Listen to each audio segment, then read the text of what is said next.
സുഹൃത്ത് സീമയുമായി ചേർത്ത് പ്രചരിക്കുന്ന അഭ്യൂഹങ്ങളെക്കുറിച്ച് തുറന്നു പറയുകയാണ് മഞ്ജു. വെറുതെയല്ല ഭാര്യ റിയാലിറ്റി ഷോയിൽ മഞ്ജുവിന്റെ സഹമത്സരാർത്ഥിയായിരുന്നു സിമി. ഈ ഷോയുടെ ഓഡീഷനിൽ വെച്ച് കണ്ടുമുട്ടിയ ഇവർ 13 വർഷങ്ങളായി സുഹൃത്തുക്കളാണ്. സിമിക്ക് സ്വന്തമായി ഒരു ഓൺലൈൻ ക്ലോത്തിംഗ് സ്റ്റോറുമുണ്ട്. സുഹൃത്തു ബന്ധങ്ങളെ ആ രീതിയിൽ കാണാൻ കഴിയാത്ത ഒരു സമൂഹമായി നമ്മൾ അതുംപതിച്ചു കഴിഞ്ഞു. വീട്ടിലെ എല്ലാ ഉത്തരവാദിത്തങ്ങളും കൃത്യമായി നിർവഹിച്ചതിന് ശേഷമാണ് സ്വന്തം സന്തോഷങ്ങൾക്ക് വേണ്ടി ഞങ്ങൾ സമയം കണ്ടെത്താറുള്ളത്. അതൊന്നും ആളുകൾക്ക് അംഗീകരിക്കാൻ സാധിക്കുന്നില്ല. ഞങ്ങൾ ലെസ്ബിയൻസ് ആണെന്ന് പറഞ്ഞ് നിരവധി കമന്റുകൾ വരുന്നുണ്ട്. ഒരു സ്വകാര്യ ചാനൽ നൽകിയ അഭിമുഖത്തിലായിരുന്നു മഞ്ജു പത്രോസിന്റെ പ്രതികരണം. ലെസ്ബിയനായി ജീവിക്കാൻ ആഗ്രഹിക്കുന്നവർ അങ്ങനെ തന്നെ ജീവിക്കട്ടെ. ഞാൻ അങ്ങനെയല്ല, അതുകൊണ്ട് തന്നെ അങ്ങനെ വിളിക്കേണ്ട.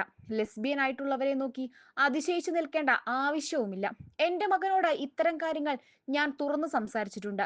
നിന്റെ ഐഡന്റിറ്റിയെക്കുറിച്ച് എന്തെങ്കിലും സംശയം തോന്നിയാൽ എന്നോട് തുറന്നു പറയണമെന്നും അമ്മ കൂടെയുണ്ട് എന്നും ഞാൻ അവനോട് പറഞ്ഞിട്ടുണ്ട് എന്നും മഞ്ജു കൂട്ടിച്ചേർത്തു.